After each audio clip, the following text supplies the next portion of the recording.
As-tu déjà ressenti cette tristesse, cette frustration quand tu entends un petit Anglais de 4 ans parler mieux l'anglais que toi qui essaye d'apprendre cette langue depuis des années?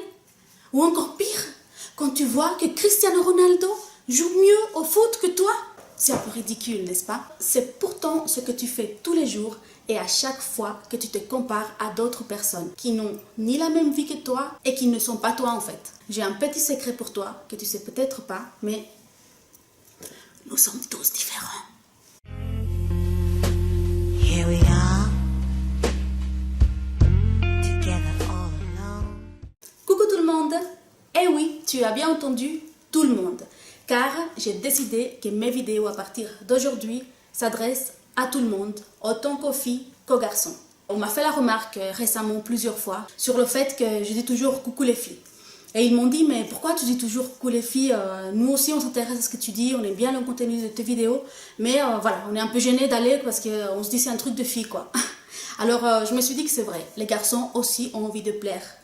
Les garçons aussi ont envie de s'épanouir et puis de se surpasser, d'être bien dans leur peau. Alors, à partir d'aujourd'hui, les filles, les garçons sont aussi les bienvenus au club des vainqueurs. Alors, n'hésite pas à t'abonner à ma chaîne et surtout, n'oublie pas de cliquer sur la petite cloche pour être mise au courant de toutes mes nouvelles vidéos et ne louper aucun de mes conseils. Je suis très contente de te retrouver aujourd'hui pour cette nouvelle vidéo qui est la leçon numéro 9 qui s'intitule « Ne jamais se comparer aux autres ». À la fin de la vidéo, je vais te dévoiler une petite citation que j'ai lue à l'époque où j'étais pas très bien de ma peau et je commençais à vouloir aller de l'avant. Et cette citation m'a fait un déclic en fait. Si tu veux la connaître, regarde la vidéo jusqu'à la fin. Comme je te disais, nous sommes tous différents. Nous avons tous des défauts et nous avons tous de très nombreuses qualités, mais propres à chacun d'entre nous en fait. Alors, à quoi bon se gâcher une bonne partie de sa vie à envier les qualités des autres, les qualités de telle ou de telle personne, alors que peut-être cette personne voudrait aussi avoir l'une de tes qualités qu'elle n'a pas. Et peut-être même que si on va chercher un peu plus en profondeur, eh ben on va se rendre compte que si ça se trouve, tu as beaucoup plus de qualités que toutes ces personnes. Nous n'avons pas du tout tous le même patrimoine génétique. Il faut vraiment que tu comprennes que nous sommes tous différents. Par exemple, certains vont avoir plus de facilité à garder un corps mince. Certaines personnes, ils peuvent manger mais énormément et puis ils vont moins grossir que d'autres. Comme par exemple mon mari. Il y a d'autres personnes qui vont avoir plus de facilité à approcher les gens, à parler en public. Ils vont avoir un vécu qui aura fait que c'est plus facile pour eux de faire ce genre de choses. Il y a d'autres personnes aussi qui n'ont pas la même vie que nous, qui n'ont pas les mêmes moyens, qui ont des entraîneurs personnels, qui ont des chefs, qui leur concoctent de bons petits plats légers. Non seulement on est tous différents d'un point de vue génétique, mais aussi on n'a pas la même vie, on n'a pas les mêmes vécus, on n'a pas les mêmes expériences. Chacun s'est fait sa vie et se fait un petit peu aussi ses atouts selon ce qu'il a vécu. Toi aussi, tu as tes vécus, tu as tes expériences qui font que tu as pu développer aussi un certain nombre d'atouts que tu peux mettre en avant. Et je suis certaine que si en ce moment je te demande de me faire une liste de toutes tes qualités, tu vas peut-être m'en citer 2 ou 3. Et encore. Tu sais pourquoi? Parce qu'en fait, nous on ne les voit pas vraiment ces qualités. Et souvent, on les perçoit comme des défauts. On ne se voit pas non plus vivre, nous, la vie de tous les jours. On n'a pas ce regard extérieur que les autres ont sur nous, ce regard objectif, qui vont faire qu'eux, ils vont mieux voir nos qualités. Et ce que tu peux être sûr d'une chose, c'est que tu en as plein, tu dois y croire et vivre sereinement parce que toi aussi, tu as des qualités. Quand tu te compares à quelqu'un d'autre, tu es en quelque sorte en train de te juger à toi-même. Quand tu dis cette fille elle est tellement belle ou elle est tellement intelligente, cette fille elle est tellement bien, je pourrais même pas rivaliser avec elle. Ouf. Là tu n'es pas seulement en train de te juger, mais tu es en train de te mépriser, tu es en train de t'écraser. Et là tu perds totalement confiance en toi, tu perds totalement cet amour propre et c'est comme ça qu'on lâche prise, qu'on se laisse aller et puis qu'on fait plus attention à nous. En donnant autant d'importance, autant de grandeur à la personnalité, aux qualités des autres, et bah, tu es en train de un petit peu écraser les tiennes. C'est comme ça que tu vas perdre un petit peu, de plus en plus en fait, ton auto-estime.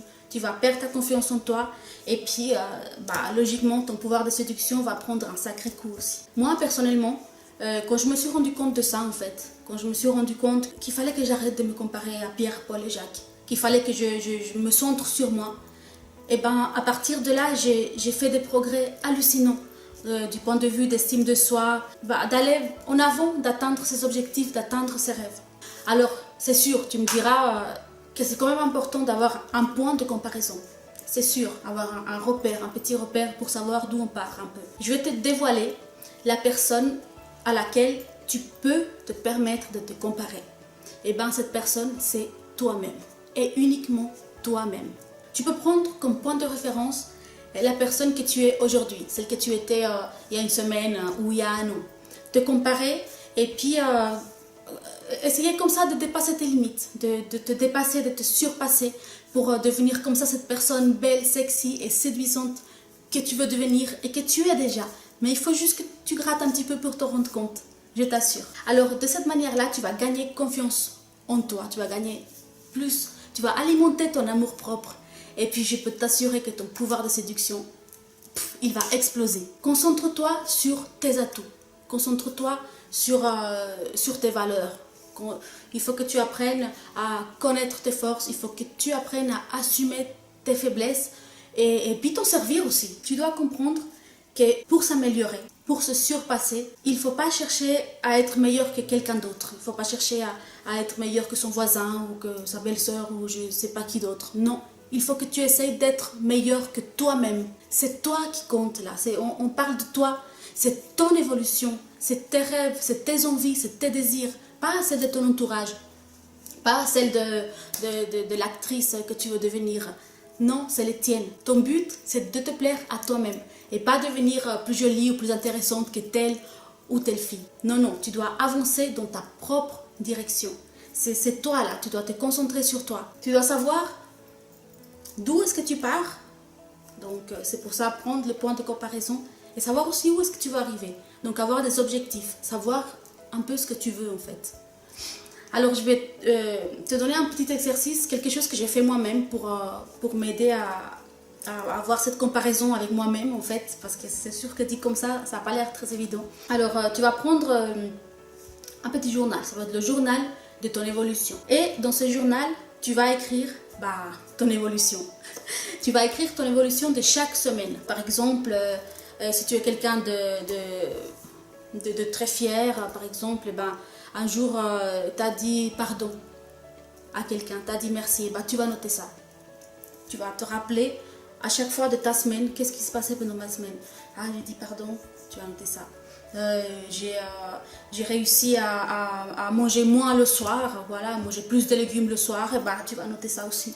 Et j'ai réussi à envoyer une lettre de motivation pour trouver un travail. Je me suis inscrite à un club de fitness. Que les choses bien que tu as faites durant ta semaine. Et tu vas voir qu'au fur et à mesure du temps, et au fur et à mesure que ton carnet va se remplir, ça va devenir une source incroyable d'estime de toi et de confiance personnelle. Alors, comme je te l'ai promis au début de la vidéo, je vais te dévoiler cette fameuse citation qui m'a aidé à avoir le déclic à l'époque où j'étais pas bien dans ma peau et que j'avais envie d'être mieux, de m'améliorer. C'est une citation d'un célèbre écrivain brésilien qui s'appelle Paulo Coelho et qui a dit en fait que le bonheur, ce n'est pas d'avoir tout ce que l'on désire, mais d'apprécier ce que l'on a. Elle n'est pas magnifique cette phrase parce que c'est clair, tu peux désirer trop de choses, tu peux vouloir être ceci, avoir cela, mais qu'est-ce que tu as déjà? Tu dois te rendre compte de toutes les choses que tu as déjà toi dans ton bagage pour partir, pour avancer, les apprécier. Ça peut être des choses toutes simples, des choses auxquelles tu n'y penses même pas, comme par exemple ton mari, tes amis, ta famille, ta voiture, le fait que tu es en bonne santé, le fait que tu arrives à te lever tous les matins, que tu as un travail, que tu as une maison, tout en fait. Et tu dois apprendre à déjà apprécier tout ça. Et quand tu apprendras à être gratifiant de toutes les choses que tu possèdes déjà, tu vas te rendre compte que tu vas beaucoup mieux apprécier les choses qui arriveront par la suite. Alors voilà, sur cette jolie citation, je vais te quitter. Si tu as aimé ma vidéo, tout ce que j'ai dit, alors n'hésite pas à me mettre un petit pouce comme ça. Sinon, c'est pas grave, tu as aussi le droit de t'exprimer. N'oublie pas de partager la vidéo avec le maximum de personnes possible ou avec les personnes que tu penses qui pourraient avoir besoin de ces conseils à ce moment-là. Tu ne sais pas combien tu peux aider quelqu'un en partageant une simple vidéo. Alors si ce n'est pas encore fait, n'oublie pas de t'abonner à ma chaîne et me laisser des commentaires aussi, me dire ce que tu en penses. Et si tu as des questions, d'autres thèmes que tu voudrais que je développe, n'hésite pas à me le demander. Alors prends soin de toi, je te fais des gros bisous. Ciao!